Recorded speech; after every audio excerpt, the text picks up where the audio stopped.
एक बार की घटना है। महात्मा बुद्ध के सबसे प्रिय और करीबी शिष्य आनंद एक बार कहीं जा रहे थे। तभी रास्ते में उन्होंने देखा कि एक अधेड़ उम्र का व्यक्ति एक चट्टान के ऊपर बैठकर रो रहा है। यह देखकर आनंद वहीं रुक गए और उस व्यक्ति के पास जाकर उसके दुखी होने का कारण पूछा। वह व्यक्ति अपने आंसू पोंछते हुए बोला, मैं यहीं पास के ही गांव का रहने वाला एक बदनसीब व्यापारी हूँ। मैं जो भी काम करता हूँ वह बिगड़ जाता है। व्यापार के चक्कर में मैंने अपनी माँ और पत्नी के गहने गंवा दिए, अपने परिवार को खो दिया और यहाँ तक कि अब तो मेरा घर और खेत भी गिरवी पड़े हैं। मुझे तो लगता है कि मेरी किस्मत ही खराब है। उस व्यक्ति की बात सुनकर आनंद बोले, तुमसे किसने कहा कि तुम्हारी किस्मत खराब है? जरा मैं भी तो जानूं कि तुम्हारी किस्मत में क्या खराबी है। व्यक्ति बोला, पहले मैं खेती करता था, लेकिन हर साल उसमें घाटा होता था। कभी सूखा पड़ जाता तो कभी ज़्यादा बारिश से फसल खराब हो जाती, कभी आवारा पशु फसल को नुकसान पहुंचाते तो कभी कीड़े मकोड़े और बीमारियां फसल को बर्बाद कर देते। खेती से मेरे परिवार का गुजारा ठीक से नहीं चल पा रहा था, जिससे परेशान होकर मैंने खेती करना छोड़ दिया और व्यापार करने का निश्चय किया। मैंने पत्नी के गहने बेचकर अपना व्यापार शुरू किया, लेकिन मेरा व्यापार नहीं चला। शुरू में तो मेरे परिवार वालों ने थोड़ी बहुत मेरी आर्थिक मदद की, मेरा साथ दिया, लेकिन जैसे जैसे मुझे नुकसान होने लगा मेरे परिवार वालों ने भी मेरा साथ छोड़ दिया और मुझसे दूर हो गए। अब तो वो मुझे देखकर अपनी नज़रें फेर लेते हैं और मुझे ही अपने परिवार की गरीबी और दुर्दशा का जिम्मेदार ठहराते हैं। अब तो मुझे अपना जीवन ही व्यर्थ लगने लगा है। अक्सर मेरे मन में ख्याल आते हैं कि अपना जीवन ही खत्म कर लूँ, और मैं आज यहाँ आत्महत्या करने ही आया था, लेकिन हिम्मत नहीं जुटा पाया, इसीलिए इस पत्थर पर बैठकर रो रहा था। दूसरी तरफ मेरा एक मित्र है, हम दोनों ने एक ही साथ व्यापार शुरू किया था, लेकिन वो आगे बढ़ गया और मैं पीछे रह गया। मेरी इस असफलता की वजह से वह हर समय मुझे नीचा दिखाने का प्रयत्न करता रहता है और वह अक्सर मेरे घर आकर अपने सफलता की बड़ी बड़ी बातें करता है। मेरे घर वालों को बताता है कि कैसे उसने इतनी कड़ी मेहनत करके इतना बड़ा व्यापार खड़ा कर लिया है, और वह अक्सर अपने फलते फूलते व्यापार के किस्से मुझे, मेरी पत्नी और मेरे माँ बाप को सुनाता रहता है, जिसे सुनकर मेरे घर वाले उसकी तो प्रशंसा करते हैं, लेकिन मेरी बुराई करते हैं। मुझे नकारा और कम दिमाग का कहते हैं। मेरी पत्नी और माँ मुझे बात बात पर ताने मारती हैं, जिससे मुझे बहुत दुख पहुंचता है और कई बार खुद की नाकामयाबी पर क्रोध भी आता है, लेकिन मुझे समझ नहीं आ रहा कि मैं क्या करूं। यह सुन भिक्षु आनंद ने पूछा, तुम्हें किस बात का दुख होता है, अपने असफल होने का या फिर मित्र के सफल होने का? सवाल सुनकर वह व्यक्ति एक पल के लिए सोच में पड़ गया, फिर बोला, अगर सच कहूँ तो मुझे अपने असफल होने का उतना दुख नहीं होता जितना कि मित्र के सफल होने का होता है। भिक्षु आनंद ने अगला प्रश्न किया, अगर तुम्हारा मित्र व्यापार में असफल हो जाता और तुम सफल हो जाते तो क्या तुम खुश होते? व्यक्ति ने कहा, हाँ, मुझे बहुत खुशी होगी। आनंद बोले, इसका मतलब कि तुम्हारी खुशी तुम्हारे मित्र पर निर्भर करती है। अगर वह चाहे तो तुम्हें खुश कर सकता है, और अगर वह चाहे तो तुम्हें दुखी भी कर सकता है। तुम स्वयं से ना तो खुश हो सकते हो और ना ही दुखी हो सकते हो। भिक्षु आनंद की बातें सुनकर व्यक्ति थोड़ी देर के लिए सोच में पड़ गया और फिर बोला, आपकी बातें सुनकर मुझे कुछ आशा बंध रही है। तभी भिक्षु आनंद ने कहा, जब हम किसी से आशा बांध लेते हैं तो उस पर निर्भर हो जाते हैं, फिर हमारी खुशी और दुख भी उसी पर निर्भर करने लगते हैं। इसीलिए सबसे बेहतर है कि तुम स्वयं से आशा बांधो। जब तुम ऐसा करोगे और साथ ही पूरी मेहनत और ईमानदारी से काम करोगे तो तुम्हें सफलता अवश्य प्राप्त होगी। तुम्हें लगता है कि तुम्हारा मित्र तुम्हें नीचा दिखाने आता है, दुखी करने आता है, पर अगर ईमानदारी से विचार करो तो वह बातें तो सच्ची ही कहता है। वह अपने संघर्ष और अनुभव की बातें बताता है। तुम उन बातों से बहुत कुछ सीख सकते हो। तुम्हें तो इसके लिए उसका धन्यवाद करना चाहिए कि तुम्हें घर बैठे इतने सारे अनुभव मिल रहे हैं। तुम उन अनुभवों का लाभ उठाओ, नई शुरुआत करो, ईमानदारी से कर्म करते जाओ, हार मत मानो। एक दिन तुम्हें सफलता जरूर मिलेगी।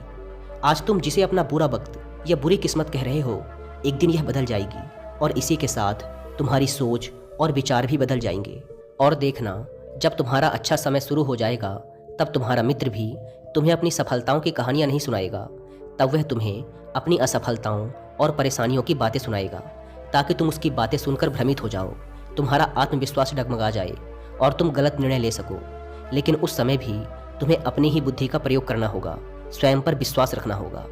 जिस प्रकार तुम्हारा मित्र आज तुम्हें दुखी करने आता है, वैसे ही वह उस समय भी तुम्हें दुखी करने आएगा, क्योंकि जिस तरह उसे दुखी देखकर तुम्हें मज़ा आता है, ठीक उसी तरह उसे भी तुम्हें दुखी देखने में उतना ही मज़ा आता है। व्यक्ति ने कहा, आपने सही कहा मुनिवर, लेकिन मेरा सबसे बड़ा दुख ये है कि मेरे परिवार के लोग भी इसमें शामिल हैं। वास्तव में मैं तो अपने परिवार के लिए अच्छा करना चाहता था, उन्हें खुश रखना चाहता था, लेकिन वो भी मेरी बातों और भावनाओं को नहीं समझ रहे, मुझे ही गलत कहते हैं और पिछले कुछ समय से तो वो मेरे साथ भी नहीं हैं। भिक्षु आनंद ने उस व्यक्ति को समझाते हुए कहा, हम हमेशा चाहते हैं कि हम जो कुछ भी करें लोग उसके लिए हमारी प्रशंसा करें, लेकिन आमतौर पर ऐसा नहीं होता। लोग हमारे प्रयासों की तारीफ नहीं करते, जिससे हम दुखी हो जाते हैं। हमें लगने लगता है कि हमारे मित्र, रिश्तेदार, घर वाले सब स्वार्थी हैं। लेकिन अगर तुम किसी को अपना परिवार मानते हो और उसके लिए कुछ करना चाहते हो, तो फिर तुम ऐसा क्यों सोचते हो कि तुम दूसरों के लिए कुछ कर रहे हो? वास्तव में तुम अपनी खुशी के लिए कुछ कर रहे हो, क्योंकि उन्हें खुश देखकर तुम्हें खुशी होती है।